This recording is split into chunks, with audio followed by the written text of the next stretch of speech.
Hi, my name is Savanna. I'm a clinical exercise physiologist and the wellness coordinator for HealthTeam Advantage. Today, we're going to go over osteoporosis and rethinking your exercise for loading your bones with weights and resistance bands. First of all, what is osteoporosis? We have osteopenia, which can lead to osteoporosis.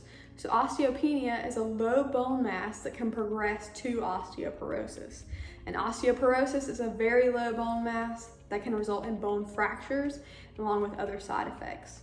Both conditions mean that your bone is getting rid of more bone than you're making, so you just have a low bone mass.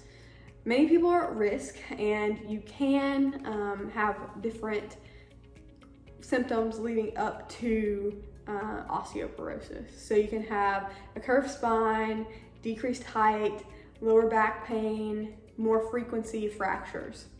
Women who are post-menopause are at risk for osteoporosis and osteopenia. Really any woman 50 and above is at risk for this, and anyone with a family history of osteoporosis or osteopenia. Men with lower testosterone can also get osteoporosis, so it's really important if you have any of these three categories to go get your bone mass checked regularly and talk to your doctor regarding osteoporosis. What does osteoporosis look like? Osteoporosis can look like little holes in your bone, almost like a spongy-like texture. So with a normal bone, it's pretty dense, really tough. So really a normal bone is very stable in structure. You can see on the slide here that has very small, tiny holes in between the bone mass. When we go to osteopenia, you get a little bit more free space in between your bone where we're not making the bone, and instead we're getting rid of it. With osteoporosis, same thing except bigger. So we're getting more of that spongy type texture and structure, so that the bone is much softer and can break and fracture much easier. Then we have severe osteoporosis, which has much larger holes, and all of these have different categories for bone mass. Really talk to your doctor about what those categories are and where you fall. How does osteoporosis affect us? So I had mentioned a little bit before about how osteoporosis can affect you. Those with a low bone mass are susceptible to fractures. Individuals with osteoporosis often have a low muscle mass, which can cause a decrease in balance and an increase in fall issues. So muscle mass can not only help with your bone mass, but it can also help mitigate falls that could also cause fractures. So we want to mitigate fractures as much as possible. And osteoporosis can also affect our posture, as you may have seen in the past from that slumped over kind of curved curved structure of the spine. We have different types of exercises, and people are more familiar, especially women over 50, are more familiar with one rather than the other. So we're going to go over those today and how those affect our bone mass. So with aerobic exercise involves your cardiovascular system, and then we have strength training, which involves your musculoskeletal system. So aerobic exercise involves your heart and your lungs. This can also involve your muscles and your bones, so you can load your bones a little bit with this as well and help reduce osteoporosis. And this type of exercise can be done seated or standing. It can be done at a high intensity for a little amount of time or low intensity for a longer amount of time. With strength training, it involves your musculoskeletal system, like I said before, which includes your muscles and your bones. So this will directly help affect your osteoporosis. And this type of exercise can also be done seated or standing. Your bone can be remodeled in almost the same way that we build our muscle. So if we're building muscle, someone wants to build a muscle and we want bigger muscles, and you do a bunch of bicep curls. I know everybody's been sore before, whether it be from running, walking, doing some exercises with some weights or bands. You've been sore before at some point in your life. When you're sore, you feel little micro tears in the muscle. And what that tells us is that we need to go and our body needs to send something to heal the muscle. And when it heals the muscle, it heals it so that it heals stronger than it was before. So that's how our muscle gets bigger. Now, in the same way that our muscle gets bigger and gets stronger to withstand the same type of force again, our bones get stronger. So if we go and we place some type of loading or stress on our bone, could be done by walking, could be done by doing exercises with weights or bands, this is going to create small, like little tiny micro cracks in your bone when we stress that. And to heal those micro cracks, it does the same thing as it does with your muscle, in that our body sends signals to go heal that bone.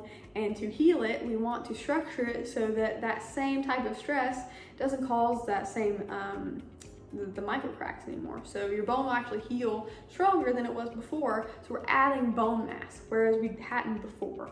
So I have an example over here with bone remodeling. This is an example with if you had a fracture, but old brittle bone tissue is removed or reabsorbed and replaced by new tissue. So reshaping bones after a fracture, repairing micro cracks forms when bones are under stress. So that's kind of how we can reform and remodel our bones and really make a difference in our osteoporosis. Exercise is something that not a lot of people, especially women over 50, take an advantage of. And this is something that we should be taking advantage of. We should learn more about, because it can really, really help along with certain medications. So using weights or bands puts external pressure on your bones so that we do kind of stress the bone in a good way. You're never gonna feel this type of stress in your bones or anything like that. It's not gonna hurt, but it is gonna help us in the future. So weight-bearing cardiovascular exercise such as walking can also help. So anything we can do that's standing, kind of loading us, you're getting much more weight, especially on your legs and spine, things like that, when you're walking versus if we were sitting on a recumbent bike and kind of just doing that. So we really want to integrate walking and standing type exercises as much as possible so we can really help that bone remodeling. This presentation is really about helping you think a little bit more about what your exercise routine is like.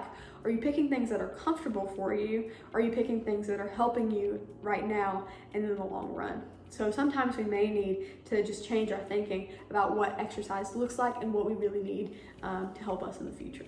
So we talked a little bit about what exercises we need. What exercises do we need to avoid? So we actually need to avoid a few types of exercises, especially if we have osteoporosis. This could include high impact exercises. What do I mean by this? High impact exercises could mean anything from jumping, any type of plyometric exercise, anything where you're getting like a lot of impact on your bones. A lot of exercise classes do have plyometrics and high impact type exercises. So if you aren't familiar with a class, make sure you read the description or research the class a little bit before you go to the class so that you know what you're getting into. Any exercises that involve twisting and things of that nature, you're going to want to avoid. We want to keep our spine nice and healthy. We don't want any cracks or fractures in our spine. So we want to mitigate twisting as much as possible, especially if we have osteoporosis and our bone is already susceptible to those. We have running. Running is just another form of jumping just forward. So we want to avoid running if we have osteoporosis as much as possible. Walking is much more beneficial. The same benefits as running, just less impact on your skeleton. Next we have yoga and Pilates. You may be asking why yoga and Pilates. Usually you see yoga and Pilates and you think it's a very laid back, very restful, very zen type of exercise that can calm you down and is very low impact. And it is, but we do involve some twisting and some ways that we put our body that we may not want to when we have osteoporosis. Now there are yoga and Pilates classes that are geared towards people with osteoporosis. So if yoga and Pilates are things that you like to do, I would urge you to go kind of check that out and research that in those types of classes. Now the American College of Sports Medicine has a position stand on how often we should exercise with osteoporosis. They say frequency 3 to 5 days per week, intensity at a moderate level on the talk test, which we'll talk about in a second, time 30 to 60 minutes per day. Now you can build up to that. You don't have to start at that. So you can start at 5 to 10 minutes per day if you needed to, and then kind of build up to the 30 to 60 as needed. Total per week should look like 150 to 300 minutes per week. And you can split that up however you need to. Type would be a rhythmic movement that involves large muscle groups. When we talk about the talk test, we're not so much talking about resistance training as we are aerobic training or aerobic exercise. So that'd be things like walking, the stationary bike, a new step, things of that nature. So this goes from light, moderate to vigorous types of exercises. So with light, we can kind of tell how hard we're working, because if we're working at a light pace, which would be slow walking, stretching, light housework, we could talk normally, we could sing just like I'm talking to you right now without any issues. If we were working at a moderate pace, we would be breathing a little bit faster. We may need to catch our breath in between talking, and this could be used with a brisk walk, a leisurely swimming, things like that. And no singing, you can really sing with moderate exercise. With vigorous exercise, always check with your doctor before you participate in vigorous exercise. Just a caveat for that. But with vigorous exercise, we're going to be gasping for breath. We can't hold a conversation, and we can't really speak. So we're having to take many breaths in between talking to someone. This can include jogging, soccer, and dancing. We have examples of bone health exercise routine. We can split up this routine in many different ways. So a minimum for resistance training with weights, bands, body weight, anything like that, we want to do that at least 2 to 3 times per week. With cardio, we want that about 3 to 5 times per week. So you can mix and match that however you want. For example, on Monday, if you wanted, let's say Monday, Wednesday, Friday, if we wanted to do exercises on those days, we could do 20 minutes of cardio on each day, and then 20 to 30 minutes of resistance training, total body resistance training. A caveat with resistance training, we are going to want to take at least 1 to 2 days of rest between muscle groups. So if you did a full body type exercise on Monday, take at least 1 to 2 days rest before you do it again. So we want to go to maybe, like if we did something on Monday, we want to skip to either Wednesday or Thursday until we do that again. For cardio, it really doesn't matter unless you are sore from the day before. An example week for you all, this is a 6-day week. So this is just kind of spreading everything out. But if you wanted to combine them, you can, just like I gave you the example before. Monday, strength, Tuesday, cardio, Wednesday, strength, Thursday, cardio, Friday, strength, and Saturday, cardio, Sunday, rest. Now you can put this in whatever order you need to, as long as you have a day between each muscle group that you work for your strength training. Anything that you can stay consistent with is going to work for you. Consistency is way better than being perfect, so consistency will work every time, and as long as you have a schedule that you can stay consistent with, then that's really all that you need. We have a few examples of cardio. Cardio would include walking 20 to 30 minutes, 2 to 3 times per week. Again, that's preferred because it's loading your bones. We do want to mitigate osteoporosis. Stationary bike, 15 to 30 minutes, 2 to 3 times per week. Or a new step, 20 to 30 minutes, which is pictured 2 to 3 times per week.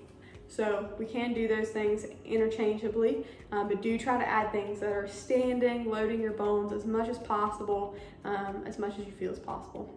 So with all these exercises, we want to start on a low level and go slow. So you may want to start at 5 to 10 minutes a day and really move up about 5 minutes every week. That's a good way to start slow and then build up. You always want to warm up. So if I hop on a treadmill and I'm going to start at my normal walking speed when I'm actually working out is about 3.5. So if that's my top, it's 3.5, I'm going to want to start at about 2.5 with 0% incline. So I'm not going up, I'm just staying flat. And then as I work up, then I can increase incline to maybe like a 2 or a 3 for me personally, and then increase the speed as well. So we're gonna wanna do a warm up for about 5 to 10 minutes. And we'll gradually increase our heart rate and kind of maintain that through our workout, maybe increase a little bit. And then you're gonna wanna do a 5-minute cool down. So same thing, just decrease everything back down, get your heart rate back to level, so that you can really feel good as you're not only warming up, but also as you come back down out of the exercise. I have some resistance training examples. So for these, you could really use dumbbells, resistance bands, weights at a gym. If you are using things at home, I would recommend setting a time for yourself every day to do exercises and stick to that time. If you go to a gym, you're going pretty much at the same time every day probably. It's not right there in front of you, so you have to plan it. So generally that tends to have a better outcome as far as people sticking to it, but you could definitely stick to home exercises as long as you create a routine, like I said before, consistency for yourself. So that is the main number one aspect, especially of resistance training. So I'm gonna go over a little bit about dumbbells and resistance bands before we move on. So we have right here 1 pound weights, and these can be bought on Amazon. They can be bought on, Walmart, Dick's Sporting Goods. Amazon is definitely the cheapest as far as handheld weights go, and you can buy them separately. You can buy them in, groups from, 5 to 10, 15 pounds, whatever. You can buy them where you kind of like interchange the weight if you want to go really expensive with it. But this is just super basic. So this is the most basic you can get. Again, Amazon, really cheap. And these are nice to just have around. Next, we're gonna go to our resistance band. So these are probably the best bang for your buck. Resistance bands are great because they usually come in packs of like maybe anywhere from 3 to 5 different like weights or resistance types. So this is really like one of the lighter ones. There is a lighter one below this. And it comes in different pounds. So it can range from 5 to 100 pounds. Really versatile, doesn't take up a lot of room. These things are great to use. And if you are strapped for cash, I definitely recommend getting a set of these. So with these, the closer you are to the middle, the more difficult it's gonna be. The farther away you are, the easier it's gonna be. So you can really adjust this however you need to, along with the different sets of these. So they usually come with like I said, about 3 to 5 different ones with different resistances for you. The resistance training examples that I have listed are all, this is a full body workout. So I definitely recommend when you first get started to start your exercising with resistance training, meaning, weights, bands, body weight, with full body type workouts, such as we're doing today. So you could do this with dumbbells, you could do this with a resistance band, you could do this with soup cans, with a gallon of milk, whatever is accessible to you and whatever you feel like you'll be able to stick to. So I'm just gonna go through these very quickly, gonna read them off, and then we'll go through them together. So first we have foot stomps, we have a biceps curl, calf raises, leg lifts, band pull aparts or back flies, hamstring curls, shoulder shrugs, or tricep press downs. So we're gonna go through these together. I'm gonna be using these handheld weights first, and then I'll show you a few exercises with the resistance bands, just so you can kind of see how they work. So first, we're gonna start with our dumbbells. We're gonna start with foot stomps. So foot stomps, it's kind of like marching in place. We're gonna hold our weights right here by our side, and we're just gonna stomp or step from one side to the other. Now when we're doing that, we're gonna have a very upright posture. The whole time, we're gonna make sure that our shoulder blades are retracted back, so we're not slumping forward or anything like that. We're gonna make sure our core is nice and tight, and make sure that everything, almost like someone's getting ready to punch you in the stomach right here. Just so we can make sure all this is nice and tight. It's gonna help our balance a lot, okay? Just going from side to side. What I'm not doing is this, right? So I'm not swaying a whole lot. If you need to take smaller steps, you can. For all of these exercises, we're gonna do 2 to 3 sets, 10 to 15 reps. Now I'm gonna show you what a rep is when we go to our bicep curls. So for our bicep curls, we're gonna rotate out, have our elbows tucked in, and curl up. That's 1 rep. That's 2. That's 3 and 4. So we want to go anywhere from 10 to 15 reps. If you hit 15 reps and you find that you're not really feeling it in your muscle, it's feeling pretty easy, you really need to increase the weight or the resistance on your bands. So that's kind of how you can tell if you need to increase the weight for these.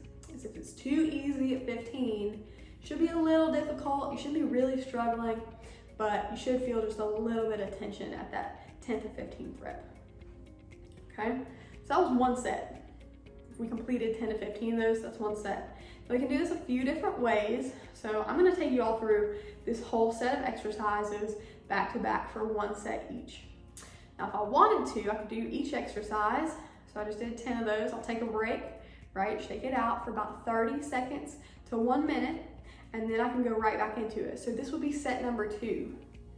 Okay, so that's kind of how you can structure it, is you can either go through each exercise, or you can do each exercise, rest, then start your other set. We're gonna go calf raises next. So for calf raises, you can either put both weights in one hand or just have one weight. Now, if you have a heavier weight, make sure that it's not dragging you down to the side, and you're staying nice and upright. So again, we want a strong core, shoulders retracted back, so we're standing up nice and tall on purpose. Everything you do when you're exercising should be on purpose. You should be really thinking the whole time you're exercising about what muscle group is moving and what you're actually working. We want this to all be purposeful and not just going through the motions, okay? So with our calf raise, we can hold on to something. You can't see my feet, but my feet are shoulder width apart. I'm gonna hold on to this desk here. I'm gonna stand up nice and straight, nice and tall, core again tight.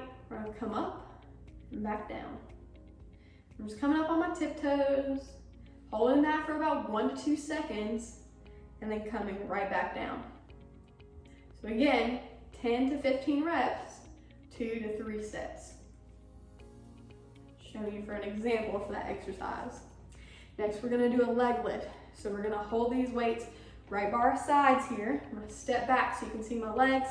Legs are about shoulder width apart. If you need to hold on to something while you're doing this, you can hold on. Again, make sure you're standing up nice and tall. Weight isn't taking us down. Nice and tall, and we're gonna lift one leg up. If you feel like you're losing your balance, take hold of something. It's another one to help with balance. We're helping those muscles that really help us balance during the day. And again, we're holding our weights, so we're loading our bones, and my back is nice and straight, standing nice and tall. We're going to do 10 on each leg. So we have to even it out on this one. If we did 5 on each leg, that wouldn't be very difficult. Next, we're going to do a band pull apart or back fly. I'll show you the band pull apart a little bit later. For right now, we're going to do a back fly with these weights. If you have soup cans, that works. So for this one, we're going to stick our butt out and hinge at our hips, almost like we were getting ready to shut a car door with our butt. Okay, so from here, you can see that I'm not hinging over like this, right? So my spine isn't curving. I'm just bending my hips a little bit. My back is still straight. So we're gonna want our neck to be in line with our spine. We're looking down. We're gonna come back. You're gonna squeeze your back, and this back part, the back part of your shoulder, you can squeeze back and back down. And I really think about squeezing that, hold that for about 1 to 2 seconds. From the back, it looks like this.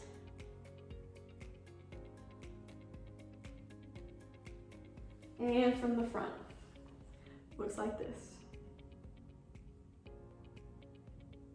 You're gonna want a little bend in your elbow, nothing crazy. We don't want it out straight though, so we don't want to lock our elbows out.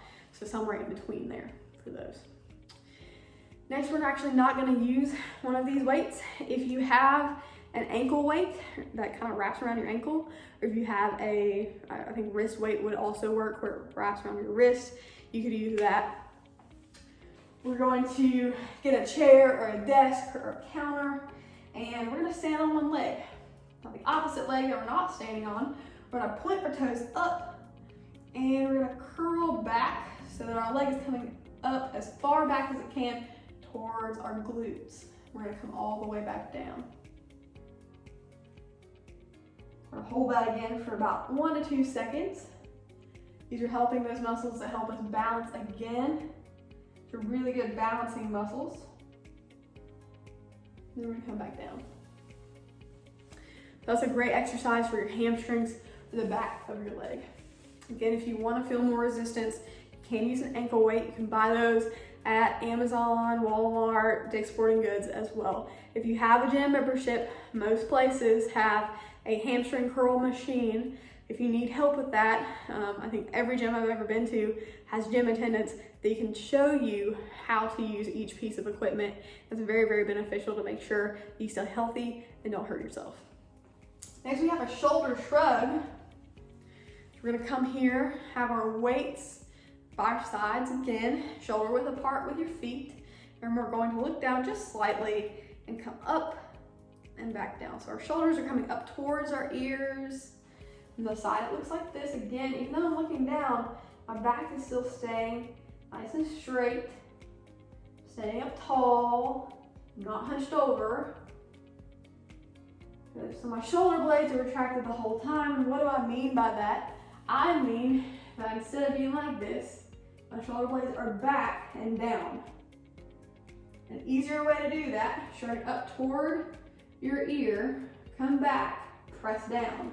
Now you're standing up tall on purpose, okay? And sometimes we have to do that to get the posture that we need. So again, 10 to 15 reps, 2 to 3 sets for those exercises as well. Last exercise with the weights, we're gonna do a tricep press down, tricep extension, whatever you wanna call it. So we're gonna take one weight. We're gonna come above our head. This may affect your elbow, so if it does, I'll give you an alternative. We're gonna lower this down slowly behind our head and press right back up. Slowly behind and press right back up. Now if this hurts your elbow and you feel any pain, we do kind of the same thing that we did with the back fly. We're just gonna kind of hinge at our hips. Keep our elbow about 90 degrees or maybe right above to get a stretch in our tricep. I'm gonna kick back. And when we kick back, you should feel a pinch in the back of your arm. You're gonna hold that there for about 1 to 2 seconds and then come back. And that's it. So it should affect your elbow if you do have elbow pain a little bit less. So those are the exercises, full body exercises, full body workout with the dumbbells. There are some exercises on here that we can do with the resistance band, so I'm gonna go over those now. This is our resistance band. I'm gonna talk a little bit more about the resistance band. These you can get from Amazon, like I said before, and this particular kind, let me come closer to the camera, is rubber all the way through. Okay, so it's not hollow, and you can see that each end is connected to each other. There are some types of resistance bands that you'll find at Walmart and things that have handles on the end and are like hollow tubes. Those break really, really easily, and they're not as kind of versatile as these are. These are the exact same cost-wise, maybe even cheaper, and they last way longer. They're way more versatile. So if you do pick up some resistance bands, I would really recommend this type of resistance bands. The brand doesn't really matter. So the first one we're gonna go over that you can do with your resistance bands, some of them just don't require it, is your band pull apart. So, like I said before, closer you are to the middle, harder it is. Farther away you are from the middle, the easier it is. So I'm gonna go somewhere in the middle here. My arms are gonna be straight out. Stand up nice and tall. We're gonna come out. So instead of a back fly, this is our alternative. Okay, from the back it looks like this. We're really pinching those shoulder blades together in the back and coming back down. Now, notice that I'm keeping tension the whole time. So even though I'm kind of resting here, I'm not bringing it together. So we still have tension. There's no slack in this band. That's the way you should keep it. To keep those muscles in tension the whole time. This is building a strong back for ourselves. So I really love this exercise, especially with the resistance bands. And you can do them both with the resistance bands and with the weights if you have them, because they're both beneficial. Next, we're gonna do a bicep curl. So anytime you're stepping on this band to do something up above your head, and it could be a press, it could be a curl, it could be, a shoulder shrug. We're gonna do that in a second. You can step on both ends of the band and take these two in your hand, right? So you're stepping on that, that's gonna be more difficult. Or you can step on one single end like this and have the other end up towards you. So for the bicep curl, instead of standing on it with 2 feet, I'm gonna stand on it with 1 foot right in the middle. Now, for some of you, it may feel too difficult. You can lessen the amount of resistance for this. So you just kind of have to play around with this one. So I'm gonna stand up, now back up so you can kind of see what I'm doing here. So I have now handles in my hands. This is why you don't need the ones with handles. So we're gonna actually rotate so my elbows are coming out, so my hands are coming out, my palms are out, and my elbows are tucked in. Same way that we did with the bicep curl with the dumbbells. I'm just gonna curl up and back down, slowly. So with resistance bands, the top part here is gonna be the most difficult. The easiest part is gonna be down at the bottom. So you may feel that as well when you use resistance bands, so just keep that in mind. Good. So that's an example for our bicep curl. For our shrug, I'm gonna use this a little differently, and that I'm gonna grab this almost like it's a bar. So instead of having my handles, now I have this part, okay? So I'm gonna step on this lower portion, get as much slack of it as I need to, out of it as I need to. So I have a pretty wide stance with my feet, and you can't see that, but I'm stepping pretty far, so I'm farther than hip width apart with my feet standing on one end of the band. So this is the end of the band that I have down at my hips. And from here, I'm gonna shrug up and back down. So we still have weight. When we come up, that's when it's at its hardest point for resistance band. When we are down, when our shoulders are down, that is when we have the lowest point of resistance. This is our highest point, and this is our lowest point. That's what a shoulder shrug looks like with our resistance band. Next, I will do a tricep press down or a tricep extension, and this is gonna be our last exercise with the band. So I'm gonna take it in this shape right here. I'm gonna be stepping on this lower portion, and the rest of it I'm just gonna use. So I'm stepping on this with my left foot, and I'm gonna take this back behind my back, like this. Exactly in the same way I did as the dumbbell, just different. I'm gonna grab it like a handle. I'm gonna extend and come back down. Extend, come back down. And that's it. Now, for some exercises, you may feel as if it would be beneficial to tie this on to something. Again, super versatile. I gave you a second option with the tricep extension. With the dumbbells, I'm gonna do the same thing with this and show you a little trick. So I have a piece of furniture right here, and I'm actually gonna go around the piece of furniture about halfway for each. I'm gonna take this loop, put this whole thing in between the loop, and then I'm just gonna wiggle it so that it gets nice and tight, okay? So now I have this part and it's anchored to something. So I'm gonna take one end of this, again, I'm gonna hinge at my hips, and I'm gonna kick back just like I kicked back with the dumbbell. So it's the same thing, just with our resistance band. Again, resistance band, super, super versatile. We're gonna hold it the same way we did with the dumbbell. And that is our little resistance band tutorial. Now, the most important part of this presentation or this lecture, the thing that I want you to get the most out of is that, people, especially women 50 and older, tend to shy away from resistance training with the bands and with the weights, especially when it comes to a gym, because, when you walk in, you don't know what to do and it's overwhelming, and I get it, trust me. So it is really, really important to incorporate resistance training into your programming and your exercise programming. So if you need help, go seek help, whether it be from a personal trainer, an exercise physiologist, whether you just ask someone how to use the equipment at the gym. You can look things up on YouTube, you can look things up on Google.